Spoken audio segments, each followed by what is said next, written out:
Assalamualaikum warahmatullahi wabarakatuh. Ketemu lagi dengan saya Andre, tentunya di channel.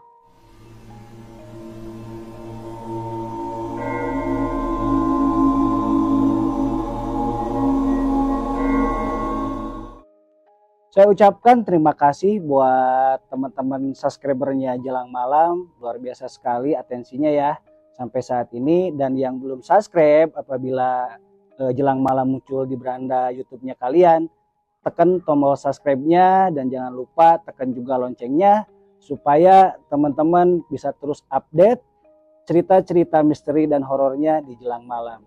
Baik, teman-teman, malam ini saya dapat kiriman dari teman lama. Kebetulan beliau banyak sekali mengalami cerita-cerita horor ya. Nah, ini malam ini saya akan bacakan khusus buat teman-teman di Jelang Malam. Ceritanya dimulai dari sini. Kejadian ini aku alami ketika aku masih remaja, sekitar usia 25 tahun. Waktu itu ketika aku bekerja di salah satu kota besar, tepatnya di kota Jakarta. Pria parubaya dengan setelan peci dan sarungnya sambil duduk santai sedang mengobrol asik di lewat saluran telepon. Ya, itu adalah Abah. Abah adalah panggilan aku ke bapakku. Tak lama kemudian, Abah menyimpan teleponnya di sebuah meja yang berukiran khas ala Jepara. Telepon dari siapa, Bah? Kelihatannya asik banget, ujarku. Oh, itu Sep, Abah barusan terima telepon dari Mang Jono. Ya, teman lama Abah, cuman kan dia tinggal di Jakarta. Sudah lama juga Abah tak berjumpa, sahut Abah. Oh, Mang Jono, Bah. Aku ingat sih kalau Mang Jono, cuman memang betul kata Abah. Dia lama ya Bah nggak pulang kampung. Aku pun langsung duduk di samping Abah.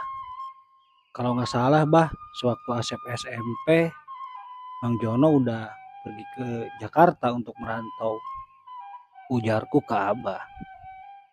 Abah tidak menjawab gumamku, tapi dia hanya menyunggingkan bibirnya sambil menyalakan sebatang rokok dan dia hisap dalam-dalam. Mat sekali kayaknya Abah, jarku. Sep, gimana anak-anak pesantren? Udah sampai mana kamu latih pencak silatnya? Tanya Abah. Alhamdulillah Bah, anak-anak progresnya bagus. Ya, Asep sih tinggal mantau-mantau aja sebenarnya Bah. Kan udah ada Ilham Bah. Ilham ini memang kelihatannya ada bakat Bah, ujarku. Bagus kalau gitu Sep. Abah adalah salah satu tokoh agama di kampungku dan Abah juga bisa dibilang jawara karena Abah dari sejak kecil sudah dilatih bela diri oleh ayahnya atau bisa dibilang kakekku. Singkat cerita aku pun pamitan sama Abah. Bah, Asep mau ke musola dulu Bah, soalnya sebentar lagi mau asar nih. Sekalian Asep juga ada janji sama Ilham Bah, ujarku. Bentar Sep, ini jadi sebenarnya tadi tuh Mang Jono nawarin kamu kerjaan, ujar Abah.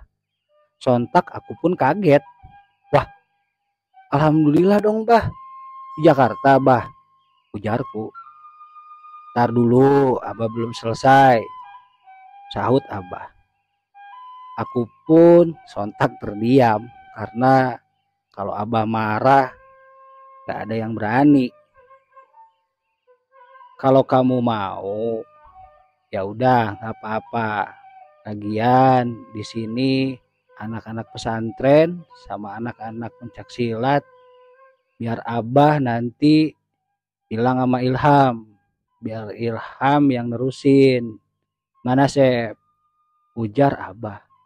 Sontak aku pun merasa gembira dan seolah-olah ini mimpi. Yang bener bah, abah mau ngizinin Asep kerja. Emang kerjanya apa bah? Tanyaku. Kerjanya bareng Mang Jono di sana sebagai security keamanan komplek elit di Jakarta, Sep. Abah ngizinin kalau kamu mau. Karena Abah juga yakin dengan kemampuan kamu, dengan ilmu bela diri yang Abah ajarkan dari sejak kecil. Masa iya kamu gak bisa jaga diri? Ujar Abah. Asep mau bah kalau Abah ngizinin. Tapi kira-kiranya emak bakal ngizinin gak bah ya? Tanyaku lagi ke Abah sambil berharap bahwasanya aku diizinkan. Tenang saja Sep, kalau emak urusan Abah. Yang penting kamu udah yakin mau kerja di ibu kota. Singkat cerita, sore itu aku bertemu dengan Ilham. Sekalian aku pun melaksanakan sholat asar bareng. Setelah sholat asar, aku ngobrol sebentar dengan Ilham. Ya, pada intinya aku menitipkan anak-anak didikan Abah agar supaya Ilham tetap konsisten mengajar bela diri pencaksilat. Ham, Akang mau pergi kerja ke ibu kota. Akang nitip, sekarang Ilham udah jadi penanggung jawab. Akang pun udah bilang sama Abah. Sontak Ilham pun kaget mendengar kabar kalau Kang Asep mau kerja ke Jakarta. Ah, yang bener Kang, Ilham kan baru. Masa iya Ilham dikasih beban yang segini beratnya? Ya elah Sep, masa kamu gak sanggup? Dah, Akang yakin kok Ilham pasti bisa. Nanti gini aja, kalau ada apa-apa Ilham tinggal telepon Akang. Lagian kan Akang gak selamanya di Jakarta, Sep. Singkat cerita, aku pun menyudahi percakapan dengan Ilham. Dan Ilham pun berpamitan, bergegas untuk pulang. Setibanya di rumah, aku pun langsung bertemu dengan emak. Mak, apa Abah udah cerita sama emak? Tanyaku ke emak. Iya Sep, Abah udah cerita semuanya ke emak. Gimana, Asep mau? Tanya emak ke aku. Kalau Asep sih gimana emak? Takutnya malah emak gak ngizinin. Terus siapa yang jaga emak di sini? Ujarku. Sambil tersenyum, emak menggeleng-geleng. Sep, emak kan masih ada Abah. Kenapa harus khawatir? Lagi pula di sini juga banyak anak-anak pesantren. Terus ada Ilham. Pasti Ilham tiap hari jengukin emak. Jawab emak. Aku pun memeluk emak dengan erat dan mengucapkan terima kasih. Karena sebentar lagi kehidupan baruku akan dimulai di kota besar, yaitu kota Jakarta. Singkat cerita, aku pun bergegas ke kamar dan membaringkan tubuh ini yang serasanya capek sekali. Sambil melihat langit-langit kamar, aku tersenyum-senyum sendiri. Wah, Jakarta. Tiba-tiba suara ketukan pintu terdengar di luar sana. Sep, jangan tidur. Ntar lagi maghrib, pamali. Ya bah, jawabku. Sini Sep. Segera aku bangun. Sebenarnya aku udah ngantuk. Cuman ya tahu sendiri kalau Abah lagi marah. Ya gimana Abah? Tanyaku. Abah sudah telepon ke Mang Jono. Kamu besok siap-siap. Jangan lupa barang-barang yang memang harus dibawa. Jangan sampai ketinggalan. Jauh loh Sep. 3 jam loh dari sini ke Jakarta. Ujar Abah. Secepat ini bah, kirain masih seminggu atau 2 minggu. Ujarku ke Abah. Ya elah, katanya mau kerja. Malah seminggu 2 minggu, gimana sih Sep? Ujar Abah sambil menghisap rokok kreteknya sangat dalam yang kukira itu serasa nikmat banget. Karena dari kecil sampai sekarang aku belum pernah gimana rasanya rokok. Singkat cerita, aku pun bergegas ke kamar kembali dan menyiapkan barang-barang yang memang seharusnya aku bawa. Dan tidak lupa, tadi Abah berpesan bahwa untuk kelengkapan seragam, Mang Jono sudah siapin. Katanya memang dari yayasan sudah disiapkan segalanya untuk nanti ketika aku kerja. Singkat cerita, hari pun tiba ketika aku diharuskan pergi ke ibu kota untuk merantau. Pagi ini Abah dan emak memberikan beberapa wejangan yang memang sudah seharusnya seorang orang tua ke anaknya. Iya bah, iya mak, insya Allah Asep akan selalu jaga sholat Asep, adab Asep, apalagi Asep di sana numpang sama Mang Jono. Insya Allah bah, Asep gak akan ngelakuin hal-hal yang memang dilarang sama agama. Sep, ingat jangan lupa sholat. Kalau ada apa-apa, Abah sudah kasih semuanya ke kamu, ujar Abah. Insya Allah bah, Asep akan selalu ingat pesan Abah sama emak di sini. Dari ujung jalan terlihat ada seorang anak muda agak sedikit lari-lari. Ya, itu Ilham. Assalamualaikum bah, mak, Kang Asep. Waalaikumsalam, jawab kita berbarengan. Ya elah Ham, dari mana kamu? Dari tadi akang kamu nungguin tuh, si Asep. Iya maaf bah, Kang Asep. Tadi aku nganterin dulu Sinta. Soalnya Sinta mau ngaji, terus emak gak bisa anter. Soalnya tadi ada tamu. Jawab Ilham. Ya sudah, si Asep udah mau pergi, nanti malah ketinggalan travel, sahut Abah. Bah, mak, Asep pergi ya. Ilham, akang titip juga anak-anak agar supaya terus latihan. Dan akang juga titip emak sama Abah di sini ya, ujar Asep kepada Ilham. Insya Allah, Kang Asep, percayain aja sama Ilham. Nanti kalau ada apa-apa pasti Ilham telepon Kang Asep, ujar Ilham. Singkat cerita, aku pun pergi dari kampung halaman tercinta ini yang dimana aku dibesarkan oleh emak sama Abah. Sekitaran jam 2 siang, sepertinya aku sudah sampai di ibu kota.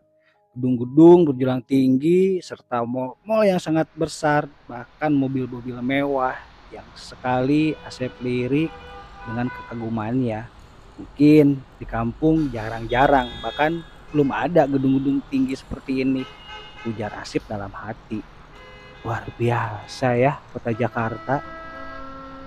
Aku pun mengeluarkan handphone Android keluaran jadul. Aku langsung menekan tombol ke kontak yang dimana aku cari-cari nomornya Mang Jono. Sengaja memang aku mau kasih kabar kalau aku sudah ada di Jakarta. Assalamualaikum.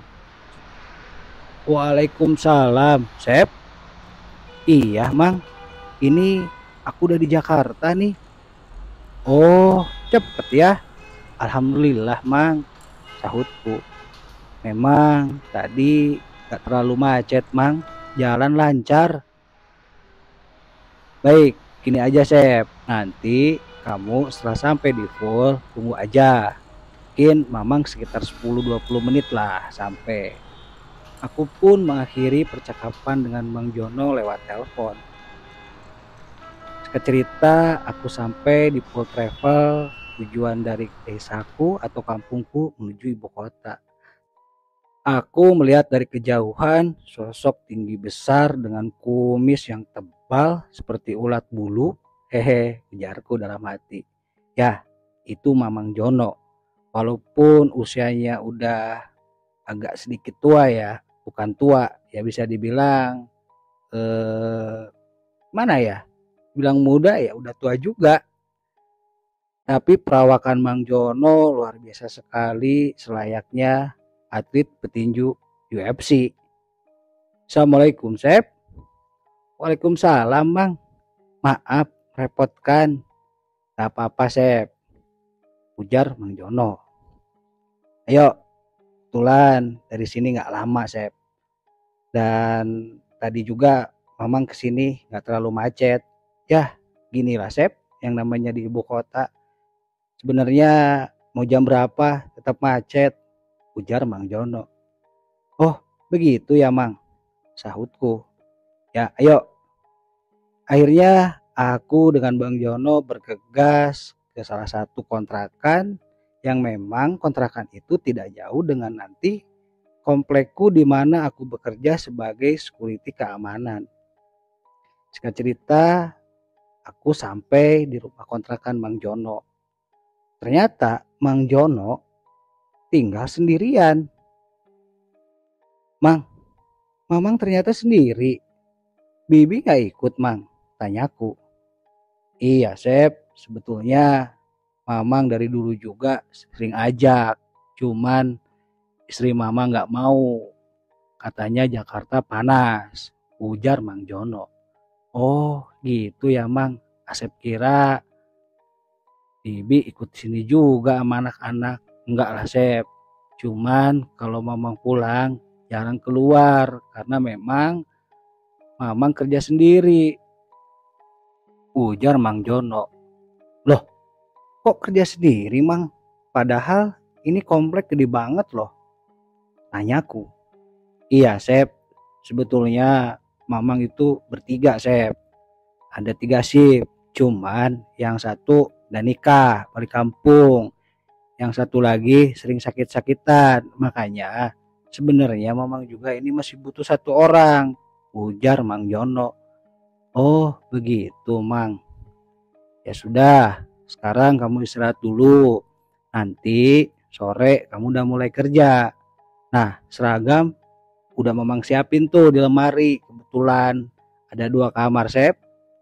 Jadi anggap aja mulai sekarang ini rumah kamu. Lagian Mamang dari dulu udah anggap kamu tuh anak. Ujar Mang Jono. Jawabku singkat. Terima kasih, Mang Jono. Semoga Gusti Allah membalas kebaikan Bang Jono. Amin. Aku lirik jam tanganku. Ya, sekarang jam 5.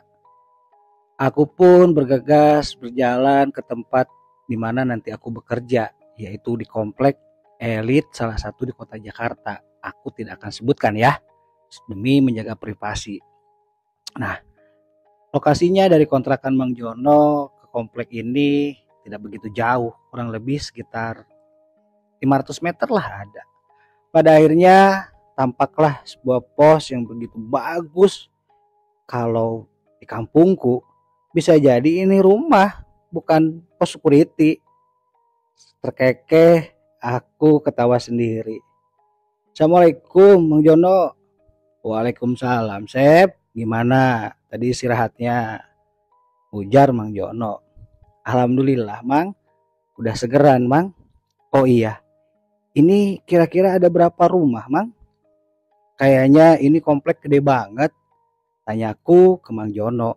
Sambil aku pun masuk kantor security atau pos security yang bisa dibilang mewah. Ya sekitar 200-an lah, Sep. Ya bisa dibilang agak cukup banyak. Tapi tenang, ada sepeda inventaris nih di sini. Jadi kalau Asep keliling-keliling, gak capek, gak harus jalan kaki, ujar Mang Jono. Oh, alhamdulillah ya, Mang. Sahutku ke Mang Jono sambil aku pun melihat-lihat kondisi dari kantor pos yang sebegitu rumahnya bisa dibilang ini rumah-rumah seperti istana karena hampir rata-rata rumah di komplek ini adalah 2 lantai, adapun yang 3 lantai. Luar biasa ya dalam hati. Mang, nanti kalau aku jaga malam berarti aku sendiri, tanyaku. Iya, Sep. Makanya Mamang mau ajak keliling-keliling dulu. Tapi nanti Mamang juga punya rencana. Mamang mau kenalin Asep ke Pak RT atau bisa dibilang pengurus komplek.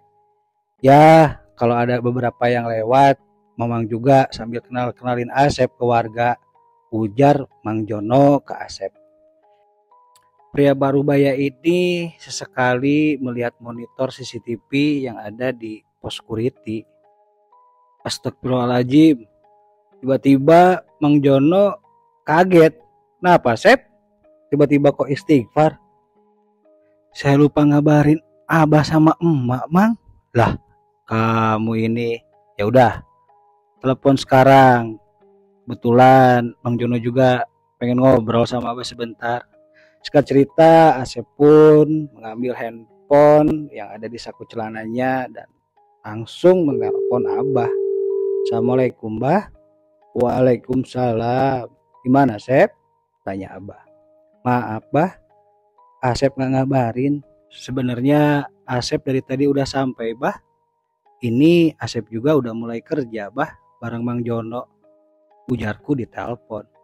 Gak apa-apa, Sep. Cuman itu si emak dari tadi omel terus suruh Abah telepon. Ujar Abah. Ya maaf, Bah. Emak lagi apa, Bah? Emak lagi di masjid. Kebetulan tadi ada pengajian, Sep. Sudah, kamu fokus aja kerja. Sahut Abah di telepon. Sebentar, Bah. Ini katanya Mang Jono mau telepon. Singkat cerita, percakapan Abah dengan Mang Jono pun selesai dan aku pun pamit ke Mang Jono sambil mengayuh sepeda keliling-keliling sambil mengecek beberapa titik lokasi komplek yang sebegitu mewahnya ini. Sesekali aku melihat penampilanku yang bisa dibilang aneh, tapi dengan postur tubuhku tinggi 170, kurang lebih berat badanku 65, sepertinya aku kelihatan gagah sekali. Sepertinya aku sudah ada di penghujung komplek. Dan aku sekali memperhatikan ada sebuah rumah bertingkat 2, akan tetapi dari cat warnanya agak sedikit beladus atau sedikit tidak terawat, beda dengan beberapa rumah yang tadi aku sudah lewati. Mungkin belum dicat aja kali ya, atau belum direnovasi, sahutku dalam hati. Pada akhirnya aku pun kembali ke pos security dan aku pun memberikan laporan ke Mang Jono bahwasanya situasi komplek aman. Tak lama kemudian Mang Jono pun menyampaikan pesan bahwa tadi Mang Jono sudah ketemu Pak RT. Ya, aku pun mengangguk-ngangguk. Terus gimana, Mang? Tenang, Sep, udah Amang sampein. Tadi Pak RT juga ngelihat kamu keliling-keliling karena kan di sini ada CCTV, Sep. Ya pada intinya tadi Pak RT minta fotokopi KTP kamu sama nyamain wajah. Wajar lah, Sep, namanya juga di kota besar. Sahut Mang Jono. Oh begitu ya, Mang, ujarku. Singkat cerita, malam pun tiba. Mang Jono sudah beranjak ke rumah kontrakannya, sementara tinggal aku sendirian berada di kantor pos security. Sesekali aku pun memperhatikan CCTV yang bisa dianggap ya ini hal yang aneh. Karena di kampungku jarang sekali bahkan tidak ada. Hilir mudik beberapa kendaraan, ya aku pun sambil menganggukkan kepala, sambil ada sesekali atau ada beberapa yang memang berhenti menanyakan siapa aku. Ya Pak, saya Asep Pak, rekannya Pak Jono Pak. Oh, Bapak Asep ya? Baik Pak, salam ya Pak ya. Saya Blok C Pak. Ya Pak, hati-hati di jalan Pak.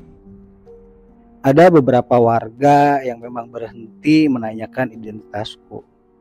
Ya namanya juga komplek elit, wajar lah kalau orang teliti. Singkat cerita, sekitaran jam 9 malam aku merasa bahwa ini udara dingin banget. Beda dengan pernyataan orang-orang bahwasanya kalau di Jakarta itu udaranya panas. Akan tetapi malam ini bisa dibilang dingin banget. Bisa mengalahkan udara di kampungku. Ya sudahlah. Sesekali Kang Asep pun mendengarkan musik di ponselnya. Dan tidak lupa sekali juga melihat monitor CCTV. Ya sudah kewajibannya sebagai keamanan komplek harus memperhatikan beberapa titik yang memang berada di layar monitor CCTV. Sekitar jam 11 malam, Kang Asep merasa pegel. Dia inisiatif pengen berkeliling tapi bingung. Aduh, kalau aku keliling, ini pos siapa yang jaga ya? Ujar Kang Asep dalam hati. Aduh, kok sepi banget ya? Padahal baru jam 11. Terus ini kota besar. Tiba-tiba aku dikagetkan dengan suara telepon yang berdering di saku celanaku. Aku lihat layar monitor. Oh, Mang Jono. Assalamualaikum, Mang. Kenapa, Mang? Waalaikumsalam, Sep. Lagi apa, Sep? Aku lagi di luar pos, Mang. Udara dingin banget. Terus pegel, Mang. Di dalam terus. Hehe, kekehku. Ya iyalah, Sep. Tapi tenang aja. Mamang lagi cari satu orang lagi. Biasanya kalau Mamang bertiga seperti dulu, Mamang sering atur. Kalau malam itu Mamang tugaskan yang jaga 2 orang. Ujar Mang Jono di telepon. Oh begitu, Mang. Oh, Mang, memang kalau jam segini kompleks sepi ya, Mang? Enggak juga, Sep. Tergantung. Kadang-kadang ada juga orang yang keluar untuk cari makan, atau ada beberapa ojek online yang memang mengantarkan pesanan buat orang-orang komplek. Oh begitu ya, Mang. Tapi jangan lupa kamu tahan dulu tuh KTP-nya atau identitas. Baik, Mang. Begitu arahan Mang Jono via telepon. Singkat cerita, telepon pun berakhir. Dan aku pun ngerasa malam ini benar-benar sepi. Dan udara malam ini benar-benar menusuk ke tulang. Aduh, ini hari pertamaku kerja. Tapi kok gini banget ya. Posisiku sambil nyeder dan melihat beberapa acara televisi. Dan sesekali tetap aku perhatikan layar monitor. Tiba-tiba di kolom sebelah pojok memperlihatkan sebuah mobil putih keluar. Oh, barangkali memang betul kata Mang Jono. Adapun jam segini orang mau keluar entah itu cari makan atau bisa jadi pergi ke kafe yang memang notabene-nya di kota-kota besar ini jam seginilah baru pada buka. Ya sudahlah. Aku pun terus memperhatikan gerak-gerik si mobil putih ini. Ya, memang betul mobil melaju ke arah gerbang luar. Aku pun sontak keluar pos yang berniat memberhentikan atau sekedar tanya pemilik rumah atau tuan rumah mau pergi kemana.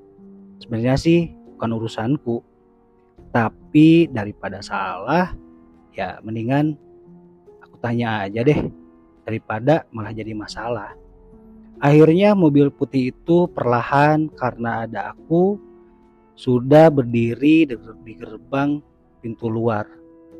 Mobil pun berhenti. Sontak aku pun mengetuk kaca mobil. Akan tetapi pemilik mobil itu tidak langsung membuka, malah seolah-olah tidak mendengarkan ketukanku. Aku pun memberanikan diri. Padahal dalam hati, apakah ini salah? Atau memang dia nggak mau buka ya? Aku pun ketuk kembali. Dan pada akhirnya kaca mobil dibuka.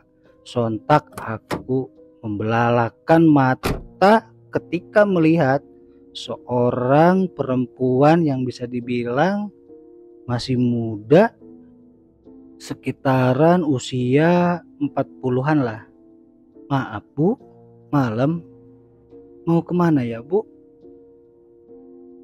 tanyaku. Perempuan itu tidak menjawab, malah dia tersenyum.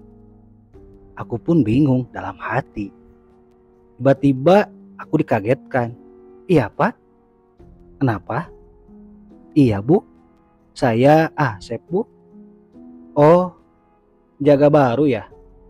"Iya Bu." Aku gemeteran. Takutnya apa yang aku lakukan malah salah. Tapi ya mau gak mau tetap, kalau ada apa-apa ya nanti aku juga yang disalahin. "Ya Pak, saya mau keluar dulu sebentar." "Baik Bu, hati-hati di jalan." Singkat cerita, mobil putih pun melaju dengan agak sedikit kencang. Dalam hati, apa kesal ya sama aku?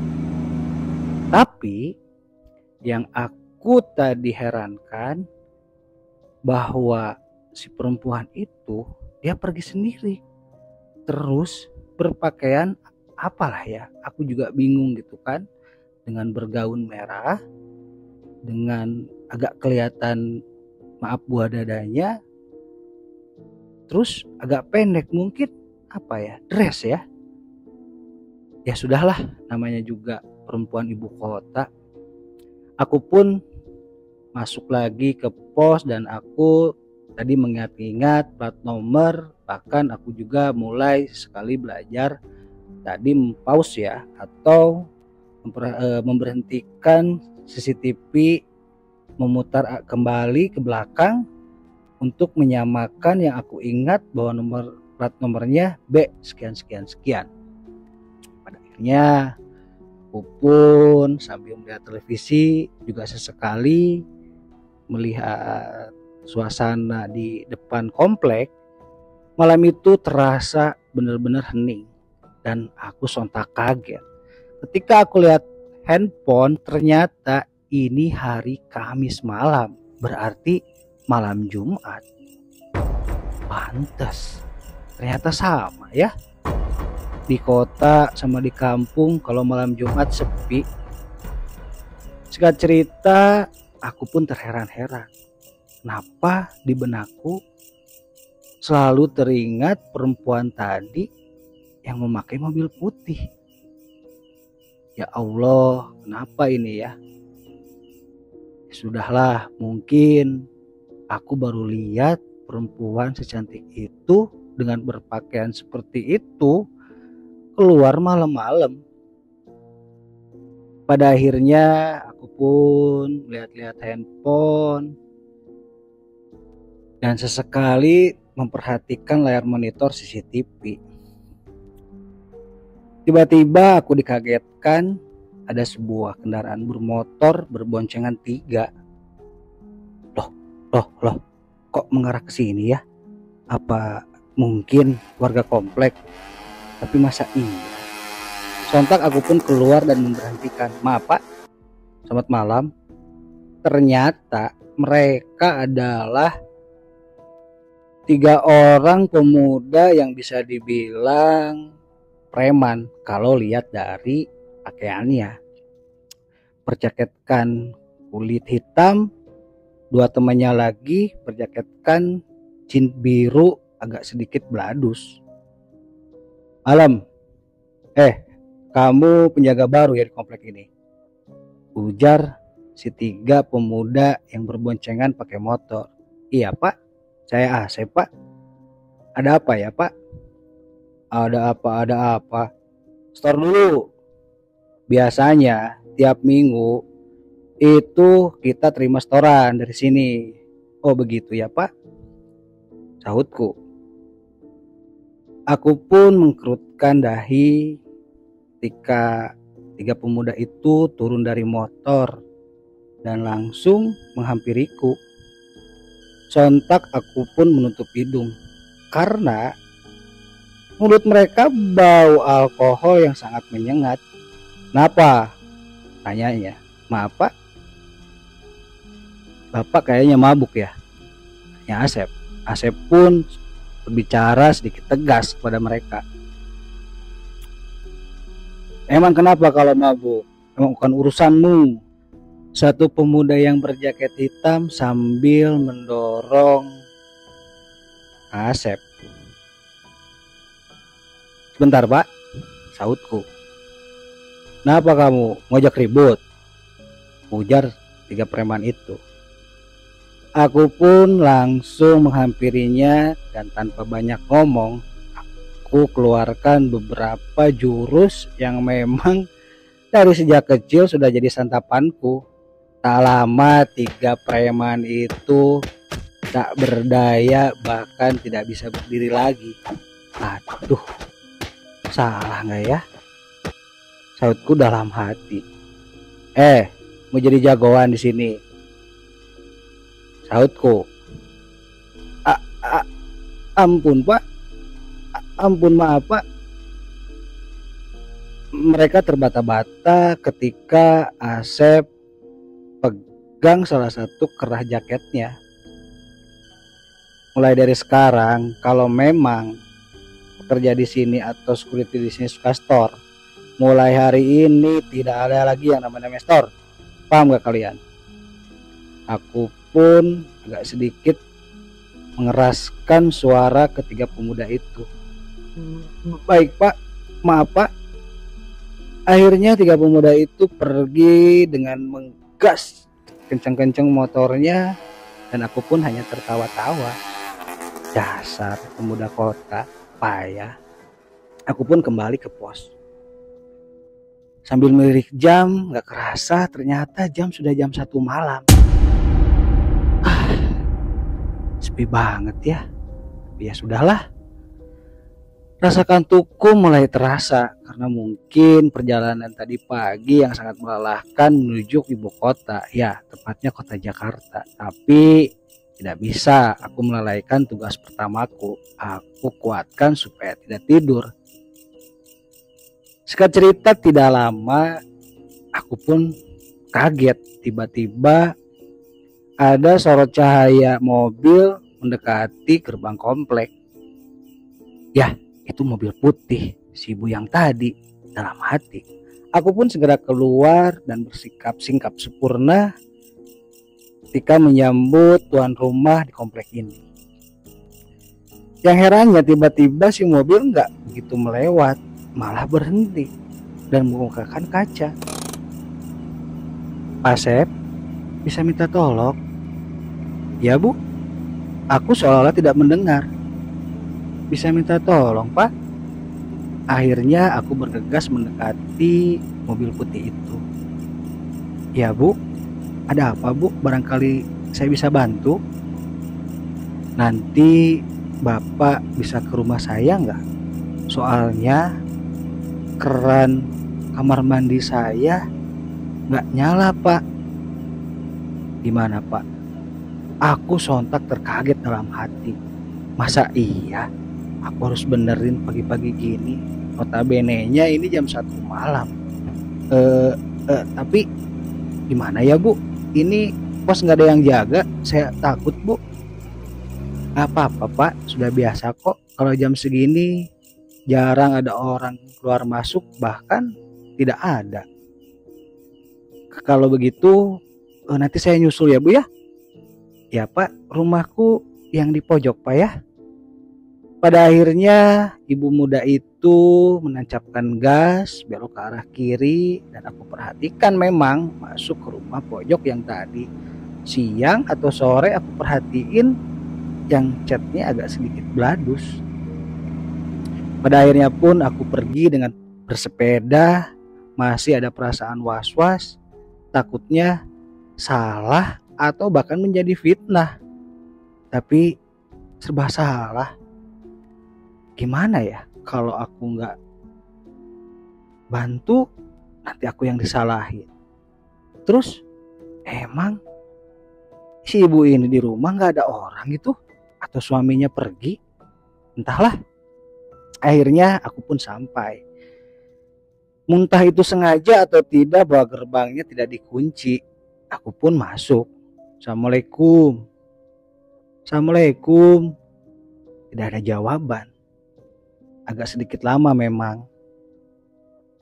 Tidak ada jawaban, tapi tiba-tiba ibu muda itu keluar dengan sudah berpakaian, pakai baju tidur warna putih yang bisa kelihatan lekuk-lekuk tubuhnya bahkan bisa dibilang tipis. Astagfirullahaladzim, dalam hatiku. Masuk Pak Asep?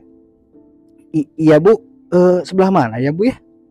Apa maksudnya bocor? Tadi saya agak kurang dengar Bu. Tidak nyala Pak Asep, sahut si ibu itu. Oh iya Pak Asep, namaku Sarah. Oh iya Bu, Bu Sarah. Aku gugup karena memang dengan penampilan ibu ini membuatku kikuk. Sontak saja, gimana gak kikuk. Posisinya di rumah hanya ada aku dan ibu Sarah. Terus si ibu berpakaian transparan. Masya Allah, ya Tuhan, jangan sampai tergoda. Jangan sampai aku melakukan sesuatu yang tidak diinginkan, sahutku dalam hati. Pada akhirnya pun aku pun memberanikan diri untuk bertanya. Maaf Bu, apa ibu di sini tinggal sendirian? Tanyaku. Iya Pak Asep, jawabnya. Oh gitu ya Bu. Emang bapaknya dinas di mana Bu? Suamiku sudah lama Pak Asep meninggal. Oh, maaf Bu. Ucapanku agak terbata-bata. Apakah salah pertanyaanku tadi atau bisa membuat malah menjadi kesedihan buat Ibu Sarah? Maaf ya Bu. Turut berduka cita ya Bu. Aku benar-benar merasa kikuk, dalam artian ya memang ini baru pertama kali pengalamanku, pertama kali kerja dihadapkan dengan situasi seperti ini. Pak Asep jangan gugup, kita kan sudah saling kenal, udah biasa saja. Baik Bu. Oh Bu, ini sepertinya Ibu harus coba Bu. Mana ya saklarnya? Bu Sarah pun menunjuk ke salah satu saklar buat ini ya, menyalakan si pompa airnya, dan alhamdulillahnya air pun jalan. Bu, saya pamit ya Bu. Maaf Bu, tidak bisa lama-lama. Sekiranya kerjaan saya sudah beres Bu, ujarku. Baik Pak Asep, sekali lagi terima kasih. Kalau ada apa-apa Pak Asep sini aja, atau Pak Asep catat nomorku ya. Oh begitu ya Bu, ujarku juga. 08 sekian-sekian. Sensor ya. Singkat cerita, aku pun pergi sambil membayangkan kejadian tadi. Masya Allah, ini kenapa ya? Kok baru pertama kerja banyak sekali godaannya, ujarku sambil mengayuh sepeda tanpa sadar.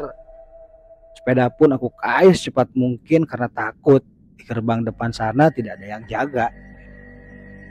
Akhirnya aku pun sampai di pos security.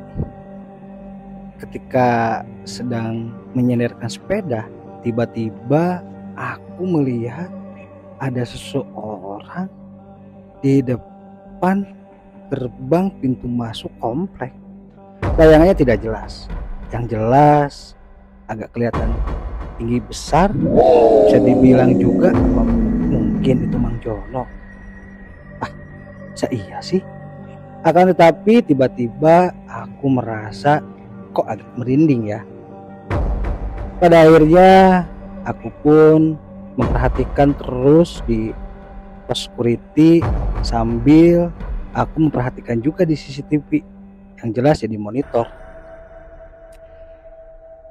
hal-hal yang seperti ini buatku bukan hal yang bermasalah, karena memang Kang Asep ini jebolan pesantren yang notabene-nya benar-benar jebolan pesantren yang bisa dibilang layak diperhitungkan.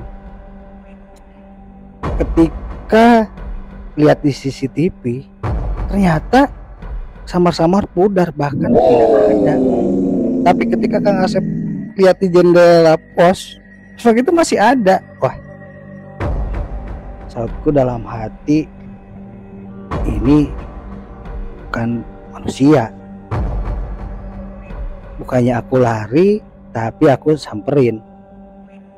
Sekitar jarak kurang lebih 50 meter ya, bisa dibilang sudah dekat lah. Aku langsung bertanya, siapa kamu? Mau ngapain? Sudahlah, walaupun aku di sini pegawai baru atau orang baru, saya tidak takut. Orang itu atau makhluk itu tidak menjawab. Dia hanya menggoyang-goyangkan, seolah-olah memberikan kesan horor kepada aku. Dan akhirnya aku pun teringat pesan Abah. Ada beberapa bacaan atau amalan-amalan yang memang sampai sekarang aku nggak lupa. Aku pun membacakannya. Sontak singkat cerita, tiba-tiba dia berkata, "Maaf Den, aku hanya numpang istirahat. Aku hanya numpang lewat Den, tolong hentikan. Baik, cepat pergi. Jangan pernah sekali-kali lagi ke sini." "Baik Den, maaf Den." Kurang ajar, saatku dalam hati. Emang gua takut. Udah lu gua gila ya, baru 1 hari di Jakarta udah bisa bahasa Betawi. Bersambung. Baik teman-teman, channel Jelang Malam, sekian cerita dari Kang Asep alias salah satu teman saya ya, teman baik saya. Dan ternyata cerita ini masih panjang. Saya sih berpikir bisa 1 part doang ya, langsung tamat gitu kan. Ternyata memang ini masih panjang ya teman-teman. Jadi insya Allah besok malam lah ya, atau sore lah, ketika sudah selesai saya akan upload lagi khusus buat teman-teman setia Jelang Malam. Baik teman-teman, sekian dan terima kasih. Maafkan apabila ada kata-kata yang salah, ada ucapan-ucapan yang memang tidak menyenangkan. Sekali lagi saya mohon minta maaf. Dan nggak lupa buat teman-teman yang belum subscribe, jangan lupa subscribe dan klik tombol loncengnya. Assalamualaikum warahmatullahi wabarakatuh.